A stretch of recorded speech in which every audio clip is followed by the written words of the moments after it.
Good morning and welcome to Autism Live. I'm Shannon Penrod and I do the show now in a room that has a very tiny dog in it. And he chose that moment as we were coming live to take a big, I don't know if you could hear him, it just like a horse lapping water. It just cracked me up. Yeah, we're live and I'm at home and everybody else on the show today is coming from places far away too. So we're keeping it real. So thrilled to be here with you this morning on this Wednesday morning. As many of you know, on Wednesday mornings, we sometimes have an opportunity to have Dr. Doreen Granpeesheh with us for Ask Dr. Doreen. And when we don't have her, we are often lucky enough to have Evelyn Kung with us to do Ask Evelyn Kung. And Evelyn Kung is here with us this morning, and we couldn't be more thrilled about that. Before we get to her, I want to remind all of you that this show is live, and it is Wednesday morning, July 22nd, 2020. And we love to hear from you. And you can be writing into the live show if you're watching us live. There are lots of ways to participate. We really love it when the show is interactive. So if you want to, you can be watching us in a number of different places. You can be watching us on YouTube, on Facebook, on our homepage, autism-live.com, or you could be watching us on Twitter or Periscope. So we are live in all of those places, and pretty much all of those places have a way in which for you to comment. So we look forward to hearing from you. If you're not watching us live, that's okay. Don't feel left out. You still can write into us lots of different ways. You can write on our website. There's a chat and you can write directly on there. That's www.autism-live.com. Or you can write directly to me, which is what one of our viewers did this morning. My email is s.penrod@autism-live. Now, for those of you who are watching us in podcast, a lot of times you're just listening, like on iTunes or on Spotify, iHeartRadio, or Deezer. So let me spell it out for you. S as in Sam, .Penrod, which is spelled P as in Peter, E as in egg, N as in Nancy, R as in robot, O as in Oscar, D as in dog, at autism, which I'm pretty sure you know how to spell that. And then there is a hyphen or a dash. It's the line in the middle. And then it is live. L as in lollipop, I as in igloo, V as in Victor, E as in egg, .com, s.penrod@autism-live.com. All right, so I hope you'll write into us with your thoughts, your questions, your concerns, anything. You know, sometimes you just need to let somebody else know what's going on. We are here as a resource. We hope to provide you information and inspiration. And that means sometimes that we need to track down resources for you. We do our level best. Sometimes we are inundated and we have more requests than we can handle. We try to do our best to handle what you guys send us. All right, having said that, one of our great resources that we have a lot of experts that are on the show. I always like to remind you the disclaimer that even though we have experts on the show, they can't give individual specific advice because that would be a disservice to the person that the advice is about. And but we can pick their brains and try to figure out the things that they know so that we have more questions to ask the experts who actually have eyes on. Let me also say too, as we start the show, that our show is meant for the large autism community, which starts with individuals who are on the spectrum. Of course, it starts with them. Everything starts with them, but we include everyone who loves them, everyone who cares about an individual who's on the autism spectrum, be that a parent, sibling, boyfriend, girlfriend, husband, wife, teacher, therapist, pediatrician. You care about some teacher, did I already say that? You care about somebody on the spectrum, I hope you'll find a home here. We know that one size doesn't fit all and that you have questions, and we'd like to help you to get to that information and inspiration, let's get that word right, that you're looking for. So having said all of that, we want to welcome back to the show, Evelyn Kung. Evelyn, are you there? I am here. Hi. Good morning. So good to see you. It's good to see you. Thank you for having me. Oh, no, thank you for, I was saying before, you regularly save our bacon and are here, and it's just such a delight. And we thank you so much for being here. Evelyn, tell them a little bit about your experience in the field of autism and what you do at the Center for Autism and Related Disorders. Well, I've been here a long, long time. I predate the BCBA. certificate. So it's been almost 30 years now of being in this field and working with kids with autism and adults. And I've done training. I've been training supervisors and just giving consultation probably for the last 25 years heavily. And then the other part of my job in the last 10 years is developing our skills curriculum. So my technology skills have increased quite a bit, but just being able to work on all the systems that support ABA.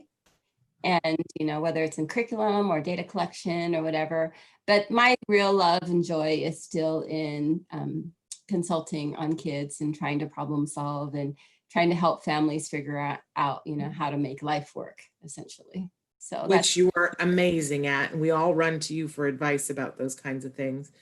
I can't think of the number of times that I've been like, we got to get Evelyn on the case. We got to get Evelyn on the phone. So, and although you said you predate the title of BCBA, you are a BCBA. Yeah, I am. I just want to make that clear for people who are wondering. So we frequently have people who will write in questions to us throughout the week, and those are sort of our starter questions that we start. And somebody had written in a question last night and this morning that I didn't even get a chance to send to Evelyn. So the person says, I have a question. I hope it'll make it on today's segment. I have a 3-year-old son. He gets 30 hours a week of ABA. His BCBA mentioned to me that she's going to incorporate relational frame theory in his treatment plan. I tried to read it in the internet, what relational frame theory is and how it's applied to children with autism. However, I still don't understand how RFT is applied and what its difference from traditional ABA. And can you please help me understand? Now, Evelyn, as I understand it, you know, you are absolutely an expert in the field of autism and you're an expert in the field of ABA, but I'm guessing that you are not an expert in the field of RFT. That would be asking. Yeah, I am not an RFT expert, but I predate RFT. There we go. There we go. So you know a little bit. So I know a little bit because when people started researching it, they came to CARD and they said, what do you guys do? Because in reality, relational frame theory is what they call a modern ABA technique. Okay. So what happens is ABA is an umbrella. And under the umbrella of ABA, there are all these different types of techniques that can be used to teach language, skills, whatever it may be. So, you know, under the umbrella of ABA, you might hear about discrete trial training or natural environment training or pivotal response training, or, you know, and RFT lands under one of those. It's not a technique for learning, but it's probably like an area of how kids learn. And the area it relates to that I do know a lot about is perspective taking. Okay, so perspective taking is a primary area of a deficit in autism. People with autism have a really hard time taking someone else's perspective. And, you know, you might hear the term theory of mind. And it's like just the idea of mind or perspective taking. In the ABA world, they had a really hard time dealing with those terms because it wasn't concrete. Everything is operationally defined in the ABA world. And it was very difficult to define what mind was or perspective without using the term in a way of what they would in ABA is called circular reasoning. One exists without using another, and you kind of go in this circle, and none of it's very concrete and operationally defined enough. So relational frame theory came out of trying to define how some kind of verbal thought would relate to learning. And so RFT has really taken off in the last 10 years because they had to figure out a way to how to describe, you know, this idea of mind or perspective and how you learn. And so there is no way I'm an expert in it, and I won't even try to say what it actually is. But what it relates to in let's say in our terms or in our skills curriculum term, which is all based on research also, is the idea of perspective taking, be able to take somebody else's perspective. And in real life and development, the beginning of perspective taking starts around 9 months old. And it's the baby sitting in the high chair, and they drop their sippy cup, and mom reaches over and picks it up and puts it back on. And then there's this, let me see if I throw it again. Will they pick it up again? And lo and behold, it's like this amazing cause and effect idea that starts to form. That if I do this, so it makes somebody else respond. And from there, you start to see the idea of senses. Like, I can smell a perfume and I think, well, mommy, this smells good. But then somebody else smells it and they're like, ew, yucky. And that's at the beginning of the formation of the idea of, I like this smell, but you don't.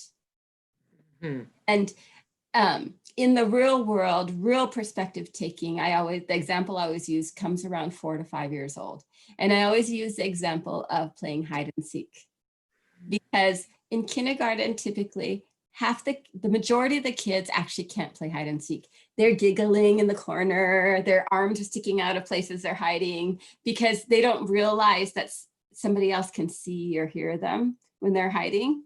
But by the end of kindergarten, the majority of the kids can play hide and seek, and they're actually much better at it. They still might have issues like how loud they're laughing and giggling in the corner,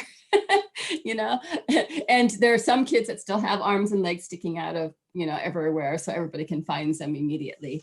But you can really see that in that kindergarten year, how their idea of, I have to think, like, I don't want this person to find me, so I have to be quiet, or I don't want this person to find me, so wherever I'm hiding, they can't see any part of my body. So like that's the begin. That is really where the year where you start to see the idea of perspective taking. And then it continues to develop in research through the age of about 10 or 12 years old.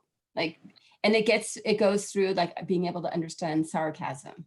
I said something and it's not true, but it's so not true that it's absurd, so that it becomes funny, the idea of knowing when things happen, when plans change, knowing that if somebody was there or heard, how much do they understand? And within the idea of theory of mind, there is like different levels.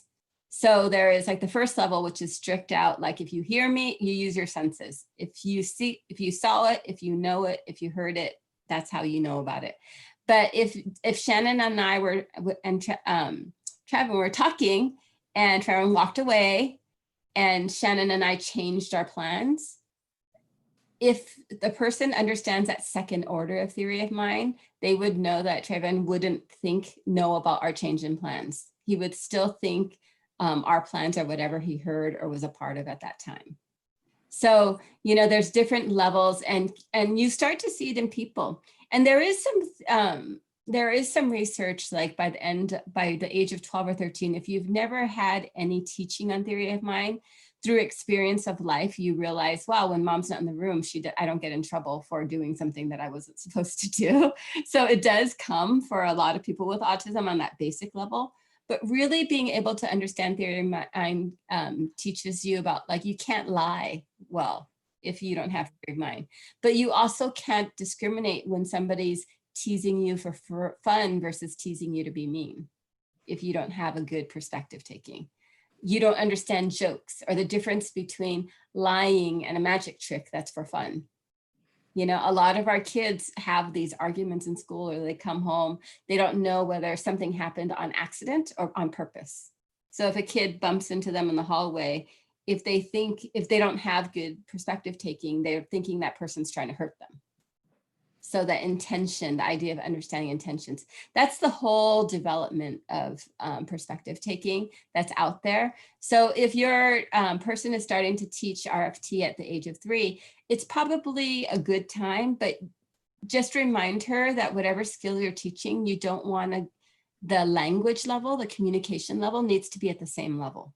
Because you start to have problems. One thing I learned early on, and this is just pure by trial and error, is I remember teaching senses to a child who didn't have maybe the social understanding of what senses were, and besides identifying. But when he started to figure out on his own, and our kids are so smart, they figured out, like, I don't see it, so you can't, I don't get in trouble for it.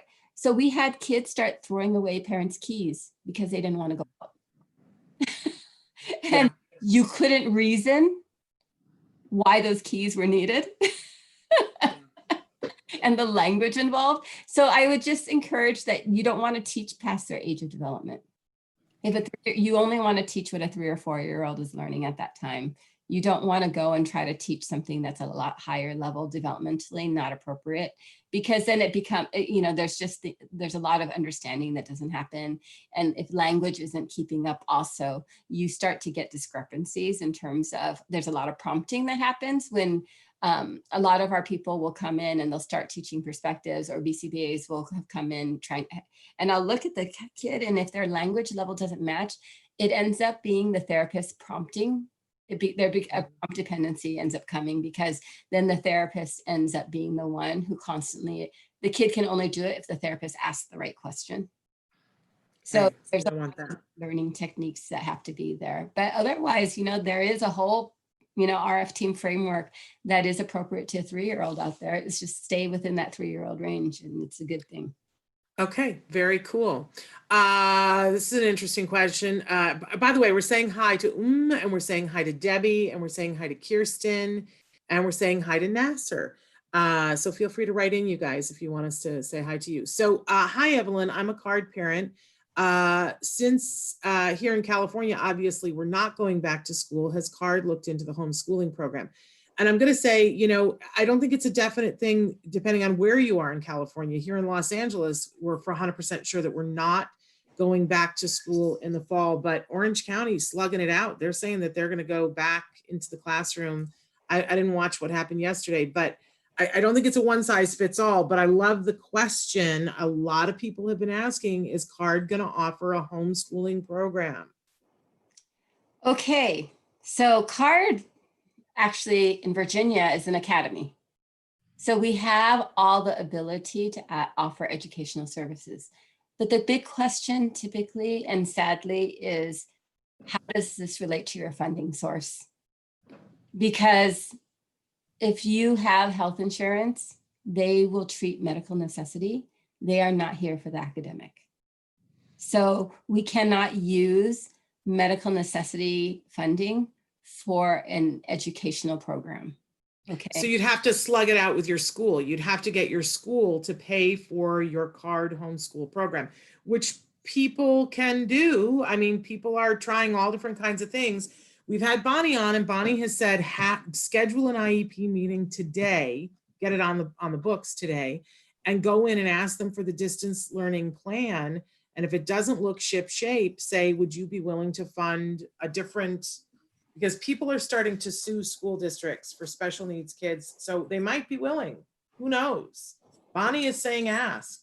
Yeah, and a lot of districts aren't, they just don't even have a plan for any of the special education students.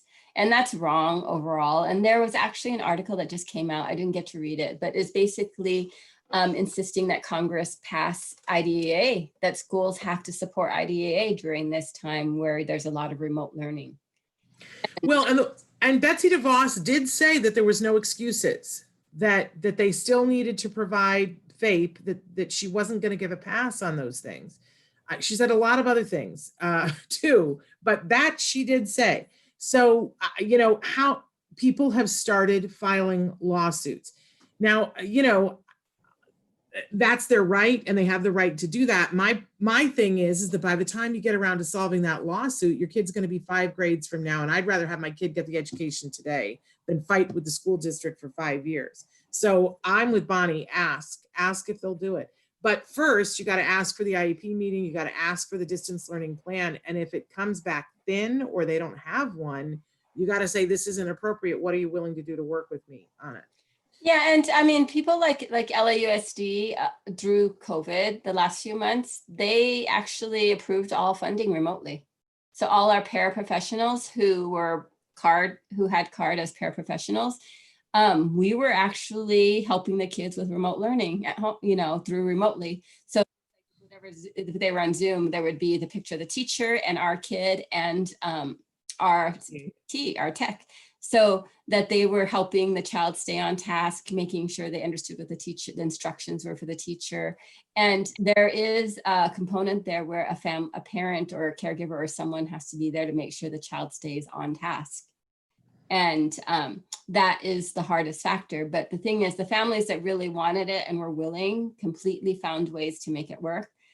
But there were issues like with internet and all sorts of other issues that came into play that made it difficult for families to access this. And then there were some families who just didn't have the means to be able to support the child at home.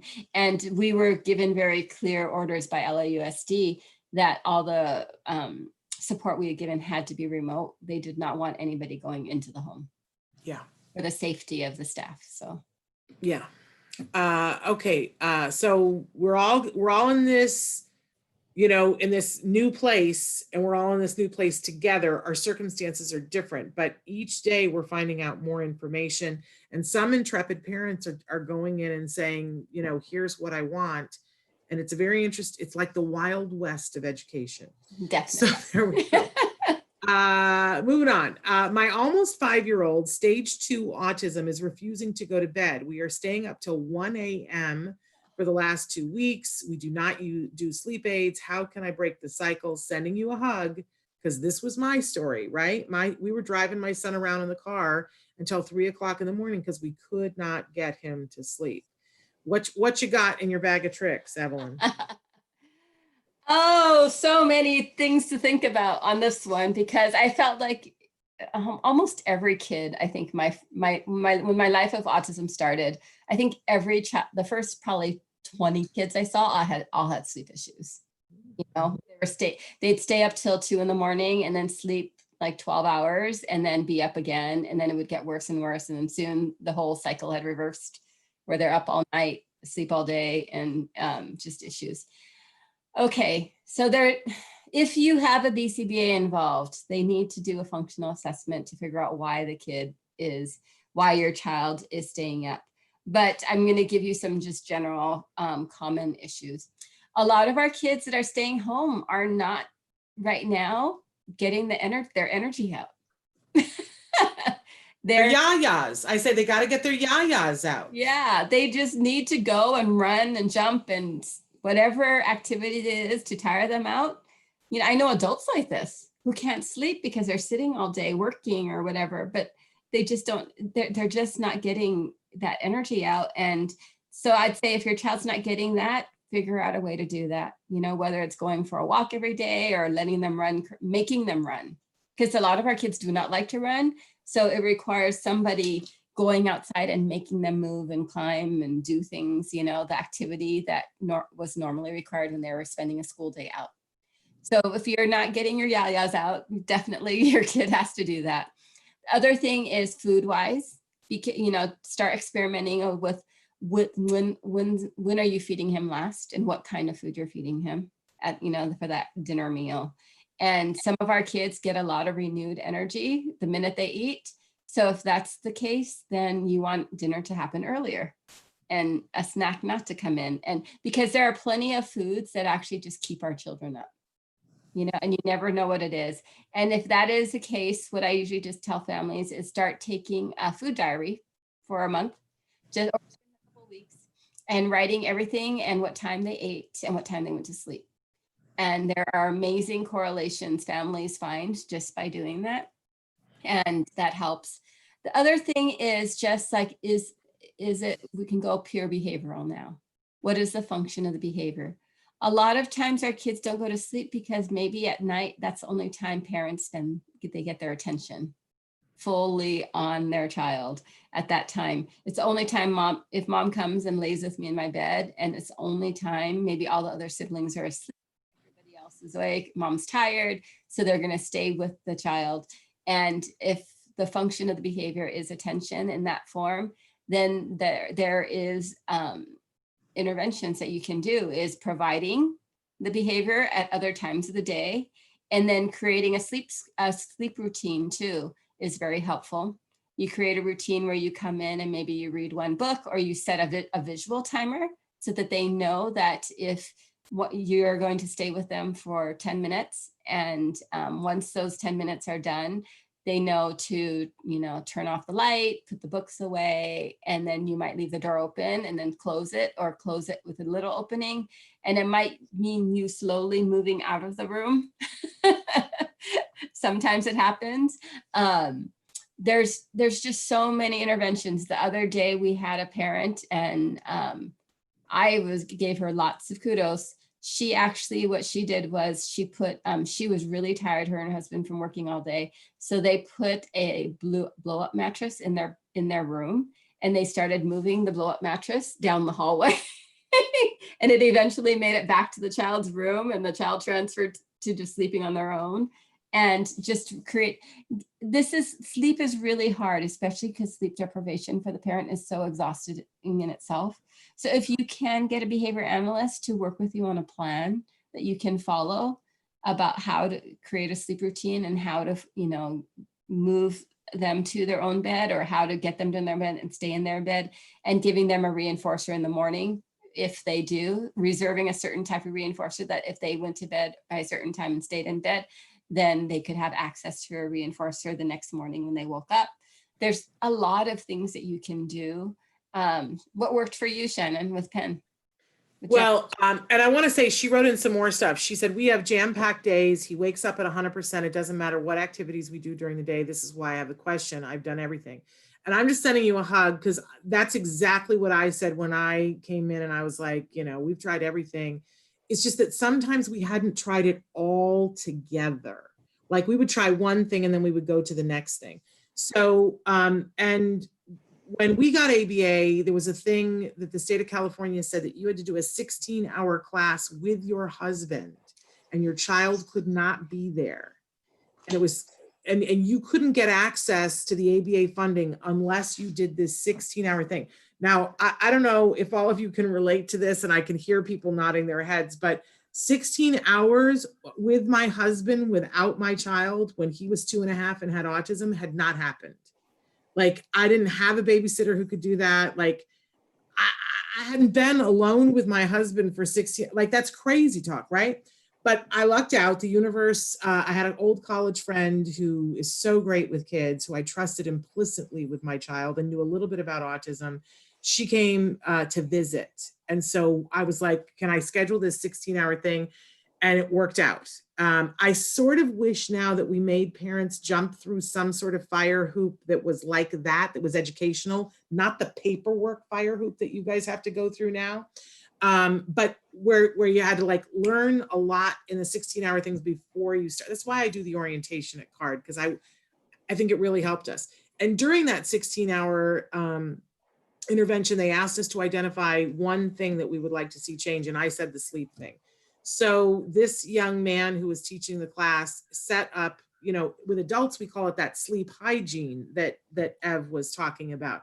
But it was, he laid it all out for me on a schedule so that I couldn't mess it up. And the first thing that had to go was that my child was not allowed to sleep during the day, because my child was taking a power nap. Like this kid would go out and we could literally hold him upside down and he wouldn't wake up. So the nap had to go, and that was hell on earth for me, because he was used to taking the nap and he would quirk off. If he had 1 second where he wasn't being engaged, he would go to sleep, and you couldn't get him back awake. So for like 3 or 4 days, we couldn't go anywhere, because if he got in the car, he would go to sleep. And my husband and I would tag team, and we would just keep him up. But then starting at like 5 o'clock in the evening, we were on a timed schedule where we would have dinner, then we would have the bath, then we would have story time, and then we would watch a very specific video, and then we would go to bed, and then each 10 minutes was marked off about what we would do and what we wouldn't do based on what he did. And it took 2 days, and he was asleep at 8 o'clock at night. And I was like, wait, how did that happen? I've done all those things before. I just hadn't done them all together on a schedule that was so defined that I couldn't mess it up, because I would always be like, well, we're only going to read 3 stories tonight, or we don't need to do the video, or whatever. You got to do the whole shebang. And the video was important. It was a video called Nighty Nights, and I don't think it's available anymore. But we transitioned, and I've told this to other parents, and they've used, there's a show that HBO did that was called Good Night Moon. It does the same thing. It shows kids and they're talking about going to sleep and about the bedtime ritual, and it tells stories, and kids are, it like gets them in sleep mode like nothing else I've ever seen. So anyway, that's what we did, and it worked until we got messy with the sleep schedule again, and then we had to go back to it, right? But if you do it, it's just like what they say about dieting. If you do it and you stick to it, it works. Right? It's not easy, but it works. And what I always tell parents for anything that we're teaching is, if your child's been doing this for 2 years, it's not changing in 2 days usually. You're lucky that it changed like that, Shannon. But for a lot of families, if it's now a habit for your child, just think about how long it takes for habits to build for all of us as an adults. We have to give the patience and the persistence and the consistency to make it work. And it is hard, especially if you have other children. It's very, very hard to be consistent. It's like for me, for the first time in my life, since I've been a parent, I'm actually every night I'm actually being able to walk or just get some form of exercise, and I have to do it because my back hurts if I don't. and I have my little app that tells me how many days. There's no other time when I can go 38 days, and do this every night, because there's always some event to go to, just something going on in life that happens, and sleep does get disrupted that way. So this is actually a perfect time to do it because you can't go out. There really isn't any outside, where you have to be somewhere. Or it might be, but it's not going to be as much as it is when, and it has been in the past in terms of events going on in your household where you can't sit down with your child and go through the routine and get them in bed at a specific time. This is actually a very good time to do it. There you go. I love this question. Hi, ladies. My son is 6 years old and he is day and night potty trained since he was 4. I've been trying to get him to wipe himself after a BM, and he just wants to poop and go wash his hands. I've tried video modeling, visual schedules with his pictures doing the steps, and nothing. For a lot of our kids, for typical kids, it's neurotypical kids have the same issue. They don't know why they have to wipe. And until they realize either it's stinky or messy or it doesn't feel good, the really concrete aspects is what convinces a typical child to wipe. It has to bother them in some way. And for our kids, they're not bothered by many of these things. So initially, I would say try to figure out what actually bothers them and start there. But if your child is not bothered by any of this, and the fact that he was toilet trained early actually is a really good thing, because that means being wet probably did bother him. And so now with bowel movements, it's just not bothering him enough.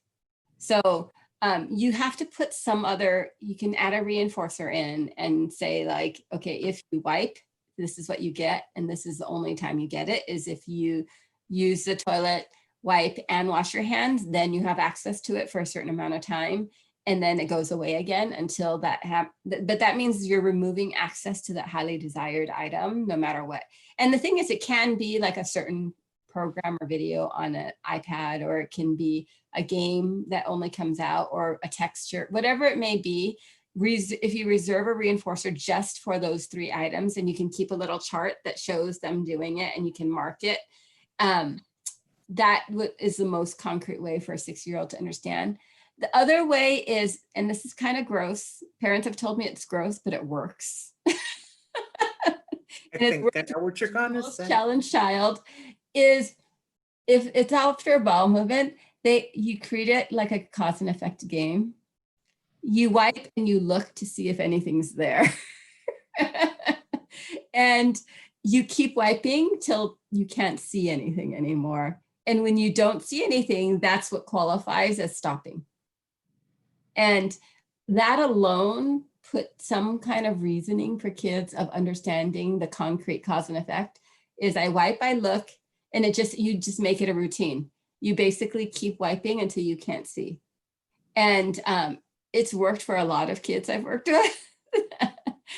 But it makes it concrete enough for the reason of why. Yeah. Otherwise it's hard to understand why. It's just like, when you teach washing hands to a lot of our kids, they don't know why they have to wash their hands because they can't see the germs. Yeah. But I wonder, and I'm just going to throw this iron on the fire. I wonder if he knows how to proficiently wipe, because I think that sometimes kids don't know how to do it. And so it just seems like a ridiculous thing because it's not doing anything and they don't really know how to do it. But I'll tell you what else I wonder. I want to know if anybody out there has gotten that new thing that turns your toilet into a bidet that has the squirt stream. Because I wonder what that would be like for our kids, whether it would be traumatizing or whether they would be like, hey, this is fabulous. And it's a thing that you fit onto your toilet. I swear I'm going to order one at some point, but you fit it onto your toilet and hook it up to the water line, and it turns your toilet into a bidet and it shoots water at your bum. I wonder what our kids would think of that. I'm not sure that it would be a good thing. Do you know anybody who's used it, Ev? No, I don't know anybody who used it. But on a side note, one of the things I actually have done with kids is we'll do the flushable wipes. We start with that because it just feels better. Yeah. And then and it's more efficient. Yeah, and it transitions them to the toilet paper. And a lot of them will wipe happily with the flushable wipe, but not with the toilet paper because it just doesn't feel good. Yeah, I'm with you on that. Okay, I want to jump ahead because somebody wrote something in that is breaking my heart. From YouTube, my daughter-in-law sent me a heartbreaking text asking if I could search for any studies showing whether kids diagnosed with ASD at some time later in life show caring of other people. He is 4. Let me just tell you, Ev's going to talk about studies and things. Yes, they care about other people. This idea that they don't care about other people is a lie. There are times when our kids will demonstrate and it looks like, oh, they have no empathy, but usually that's other things that are going on or they're not understanding context. But I'll let you hear from the expert. I just want you to know my kid cares deeply about other kids. And at 4, you couldn't have seen evidence of that. Yeah, and I would say I think parents worry about this. And I always say, you know what? Worry about teaching everything a 4-year-old should know first. Yeah. Because if you're missing any clues, like especially, let's say emotional or nonverbal cues of people, it's hard to show the empathy that we would want from our kids to show. But maybe more overt instances of behavior will, have the kid understand more about what caring is. And you know what, earlier we talked about perspective taking. If your child's missing perspective taking, that's a whole huge, you have to understand that a person is hurting or not in a good place before you can demonstrate empathy. And a whole group of our kids do this automatically already. They do it, but there are a group of kids that come in and they don't have the perspective taking, so they don't demonstrate it. And just the fact, and so really working on all these other skills of interaction really help them understand how other people feel and what's going on. And some of our kids are very concrete. Maybe they only show care when there's crying, because there's like physical evidence, of somebody not being happy. Or maybe they only understand the experiences they have. So if they saw somebody, lose their favorite item and they've lost their favorite item, then they understand. But there is a way to teach it. They are really good. I mean, that intensive intervention early on with language and teaching those cognitive skills, all of that really matters. It's not that they don't care. It's just that they're not even picking up the cues that would indicate them and point them to the way of caring. And then I had a mom who was a rock star mom. She went through CARD. Her kid finished at 8 and typical school, typical everything, graduated from college now, the whole deal. But I remember her calling me when she was 12, like tears of joy. And I was like, what's going on? And she was just, when he left at 8, he didn't care as much as mom wanted him to care. she really wanted him to care about a lot about people. And she was amazing. What she ended up doing was every month they went and they lived here in LA. She went and he had to serve food down in Skid Row. And she did every month they went down to Venice Beach, they went down and they passed out food, you know, and he could do all of it, but she just didn't feel like he cared. But at some point, she realized he cared a lot because he actually came home from something and said, you know what, I want to do a garage sale. I'm going to sell my video games and I'm going to give all the money to, you know, some organization for some cause that he really cared about. You know, it wasn't the cause that she originally chose, but then that's when she realized, oh, he does care, you know, but she took him down until she saw some kind of evidence. She just took him monthly for a couple of years. And, you know, even though he could give all the right vocal responses, she just never felt like he physically showed it enough. And that's what was her concern. And she did that for a couple of years. And at a certain point when that happened, she was like, oh, he does care.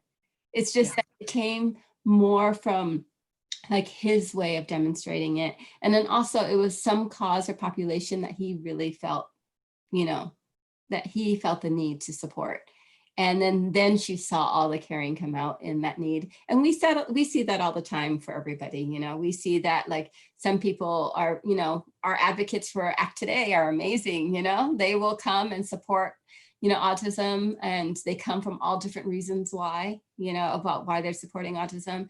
And then there's people who care about homelessness or, you know, just there's all these causes out there. They do. You can teach it, but this is where it goes back to he's 4. He should be having early intensive intervention because you need all those other skills to be building alongside of it for it to really show in the way that that mom's going to want. The thing that I would want to know is, you know, I would be asking your daughter-in-law, are you doing intensive ABA? Like, is she doing between 30 and 40 hours of ABA with this little customer? And, but what I hear is the fear, and I can relate to the fear because when my child was 4, I wondered the same thing. But if she just needs to know that there's hope and that there's promise, you can write to me, s.penrod@autism-live, send me your phone number, and I will have my son call her, and she can talk to my son who was nonverbal, self-injurious, and showed no indication that he even knew that other people existed when he was 3. I'll be happy to put him on the phone with her, and she can see that, yes, in fact, and he'll, like, his friends at high school call him the doctor because he's the one that they all run to when they're having a problem. And he talks it through with them. They absolutely care. So our mom about the toilet, and I said, what about the bidet thing? She said they would drink out of the toilet. We don't want that. Don't get this toilet squirter if you think your child will drink out of the toilet. Let's ixnay on that. Okay. And the parent who said her son does not like to wipe says he knows what the steps are to be done, but he doesn't want to do it.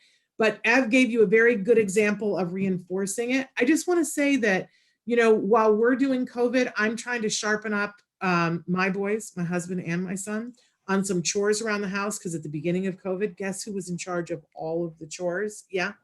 And I would assign it to them, and it kind of like would happen in a very halfway done, or it wouldn't happen. I forgot, whatever. And so I had to up the ante because they were very clear with me. I don't really care about making the bed. We're not going anywhere. No one's coming over. I'm just going to get back into that bed in a couple of hours. Why am I making the bed? It didn't matter to them. These are, you know, my son's 17, my husband is 62, right? They don't care. They don't care. And I could say, well, then I'm just not going to teach this, but I do care. I feel like the house is better and that we go to bed and have more restful sleep when we're getting into the bed when it's been made. I care. So I can't make them care, but I can pair something reinforcing with when they do it. So for my husband, I started praising him anytime he would make the bed, and he didn't make it the way I wanted it to. I still praised him. And then I would arrange the pillows the way I like them, but I would praise him for it and go, thank you. It means so much to me when you make the bed. For my son, I upped his allowance and checked off the box. Did you make your bed? You got paid? You didn't get paid. Because he only cares about money. And he said to me, I don't understand why I'm making the bed, right? Your child is younger, but it's the same thing. Why does he care about wiping his butt? He's got to have a reinforcer for it. And Evelyn had said to you, you put that 3 thing there on the wall that he has to go to the bathroom, he has to wipe himself, and he has to wash his hands, and he gets the reward, and it just gets all paired together. Eventually, you can pare that back, and he'll just do it, right, Ev? Yeah, it turns into a habit. Yeah. Yes. My husband and son are making the bed without me doing anything now. It's a thing. And everybody has agreed, I do kind of like it better when the bed is made. There we go. Okay. So, and our parent that has the child that's not going to sleep says, thank you, we're starting over tonight. Yep. And make sure you reinforce yourselves too, ladies. When you're doing this is hard stuff. Reinforce yourself. Okay. So the parent who did the wiping, she says, I would make him wipe until the paper. Oh no, this is another parent saying, I would make him wipe until the paper comes clean, but he does not feel like doing it. So there we go. Okay. Oh, the parent, the person who wrote in and said that, that they want to know about if they learn empathy. They said his home ABA stopped with the virus. So I would call your ABA provider and isn't everybody back doing ABA? Evelyn, card never stopped. So it is considered an essential service. So I would call your ABA provider and ask them, are they back up and running? And ask them to get back up and running. And if they don't, look into another ABA provider. You can't go this long without services, you guys. Yeah, definitely. I mean, they're looking until 2021 if you're looking at all this, and your child can't go without services for that long. There are some ABA agencies that haven't started. There's some ABA agencies that haven't done anything because they can't get staff to go. But this is where it goes to telehealth. If you can do telehealth actually is helping a lot in so many ways that we didn't know. Now they're saying he's getting a few of virtual hours, which I assume is telehealth. Make them up that. And CARD is sending therapists to the home. Ask your provider if they're doing it, or ask them to up the telehealth hours. Because what our kids need is intensity at that age, and that didn't change with COVID. And there are providers like CARD that are getting it done. It means a lot from the parents. I'm not going to candy coat that. It means commitment from you guys to be there and help and support and facilitate for your kid, but it's possible. People are doing it. Kids are making great progress on telehealth. And CARD is being careful in the home, people going to home sessions. What we did was we limited it down to 1 or 2 people and kept it consistent, so that we were taking care of the safety factor of how much exposure they had to how many people. So we did it. We knew that therapy had to continue. So initially we went down to only 1 person per child so that therapy could keep going. But as things have started to become more, people have gotten used to all the PPE and everything else that's needed, that we have increased some of the teams to 2 people so that we can still have some of the generalization aspect going. Yeah. Somebody had written in about the empathy piece and said that there's an episode of Parenthood, which I vaguely remember, when the mom got cancer, and the way that they explained it to the son, who was played by Max Burkholder. And she said, I love the way they made Max Burkholder respond. The Jason Katims was the executive producer on the Parenthood TV show, and he has a teenager, probably an adult now, that's on the spectrum. And so he worked very closely with Max. I've had the pleasure of meeting both of them, and had a very awkward moment at a Denim and Diamonds dinner where I said, I just want you to know that it meant so much to me at a time in my life. And they were like, okay. And they were very sweet about it, but I was like, I just, to see that on TV, and because what I remember from Parenthood was there was one scene, because it's the brother that has the kiddo on the spectrum is the one who takes care of everybody else in the family. And he's dealing with his kid being on the spectrum, and then his wife gets diagnosed with cancer, and his other siblings are still coming to him like, I need you to fix something for me. And man, I could relate to that. At a certain point when he was like, hey, I think my plate is full. I think you should take care of that yourself. Because I don't know about everybody else. That was hard for me. And to see, him do that, I was like, yeah, I got to tell people I can't take care of everything anymore. I have my own things to take care of. Parenthood, great show. Okay, I want to get to another question because we have a little bit more time. I have a family relative of 38 years old who may suffer from autism but has not been diagnosed yet. Can you please list out all of the signs and symptoms of the adult ASD and cover a talk of this topic? No small thing. That would normally take 3 hours, but you've got less than 9 minutes. Okay, we've had actually many come through in the since insurance funding kicked in.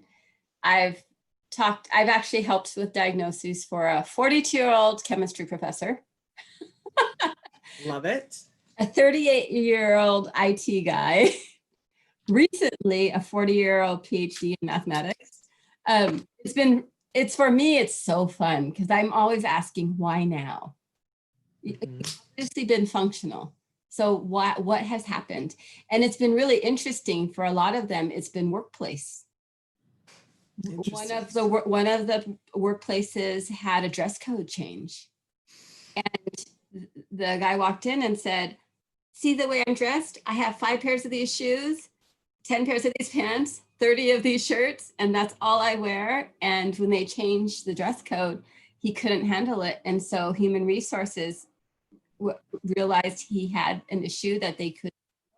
So they sent him to see a counselor, and the counselor diagnosed him. Wow.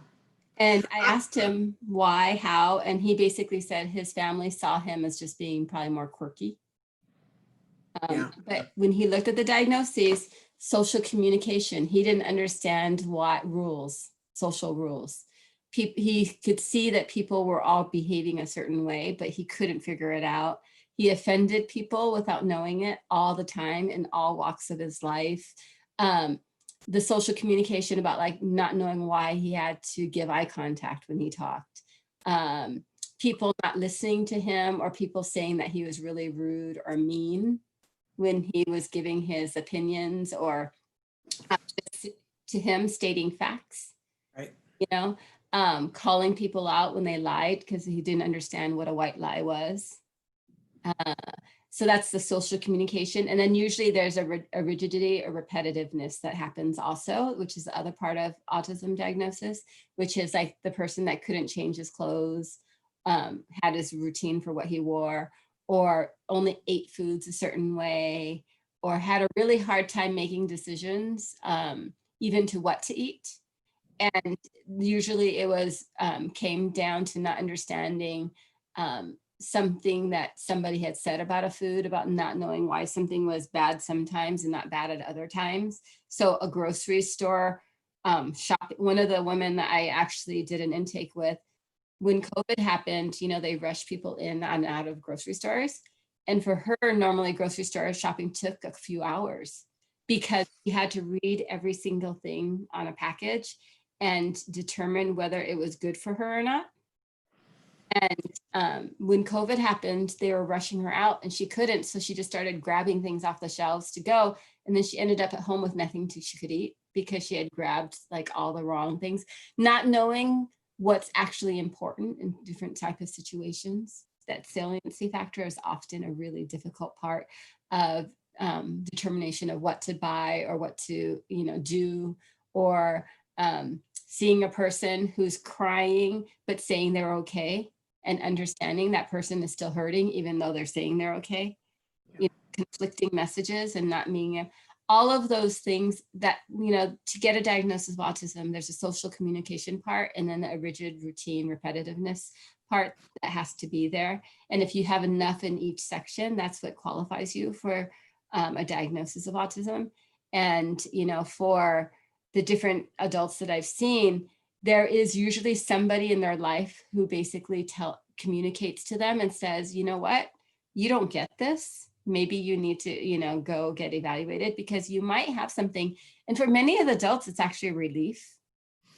They were like, oh, that's why we've been different. Because even they're usually so intelligent that they know that they don't get things the same way other people get things, but they don't know what or how, because it's not concrete enough for them to have. They needed somebody else to come in and say, hey, look, I see that you're having issues with this, this, and this. So maybe this is something that you want to go do, just to check out and see, like, is this a factor in your life or is it not? Yeah. I think Amy Schumer did a lot in the last year for the adult autism community. When she came out in her stand-up and started talking about the fact that her husband, that she recently married and then now they have a child, is on the autism spectrum, and that the things that she loves most about him are characteristics on the autism spectrum. I think it allowed a lot of people to look at it and go, okay, maybe this is worth looking at. Maybe it's not as stigma filled as I thought it was. I just personally want to thank her, because what's funny is that since she did that, I have had almost every girlfriend that I have call me and say, do you think that my husband is on the autism spectrum? Because there are some things that are just difference between the sexes, right? That, like, the fact that my husband and my son don't care. They're like, why does it matter if the beds are made? Does not make them on the spectrum. It makes them men. Right? And some women don't care about that too. I don't mean to be sexist about it. But my point is, I think that more people are asking the questions now and being willing to ask the questions, because Amy made it okay. Amy said, this is kind of sexy, although there are some differences, and I think it made it okay. I have to be careful what I say here, because there's a person in my extended family that I have now had because we've had so many people on the show that are adults who get diagnosed later on. And I'm constantly asking them, what made you go for the diagnosis, and did it help you? And the thing that they all say across the board is, oh my gosh, it helped me so much to know, because I was able to forgive myself for not knowing things that everybody thought that I should know. And it allowed me to pick and choose what I want to learn, and that I don't have to think of myself as being less than. That the one person who said to me, I felt like I got to meet myself for the first time with love, right? And so through all of that of hosting the show and having all these people on, I began to realize that there's somebody in my life who regularly struggles, and that seemed to, like, I never thought about before, but it's like, wow, they seem to fit that criteria. And had a discussion with them and said, I want to broach this. Have you ever thought about that? And they said, oh yeah, I've read up about a lot, but I don't see what benefit it would have. And have decided not to get diagnosed. And I think that that's a path too. But I do think that that person goes back and looks things up when they hit a wall, and they hit a wall regularly. So there we are. Oh, we've got a bunch of questions that came in last minute that I'm not going to get to. But you know what? Can we make a deal that our guest for tomorrow has canceled? And so tomorrow I would like to go through all the questions that we didn't get through today. Is that okay? We won't have Ev, but some of these questions are specifically for me. Are there any, yes, if you email me, somebody says, I asked a question before, I didn't get answered. Are there any resources that could be mailed to me? Email me, s.penrod@autism-live.com, and I'll be happy to answer your question. All right, Ev, thank you so much for being here. It's always such a pleasure to have you here. We appreciate you so much. Oh, you're welcome. It's fun for me to be here. So. Well, thrilled. And thank Viri Diana for always making you available to us. Oh, I will. She's a wonder. And I wonder what we would do without her, but let's not find out. Okay, so thank you guys. So again, tomorrow on the show, we're just going to have an answer session, and let's try to get through as many of these things and delegate them out where they need to be. But if you need something in the meantime, email me, s.penrod@autism-live.com. That's all the time we have for today, but we'll be back tomorrow. Until then, give your kiddos a hug for me and one for you too. Bye-bye for now.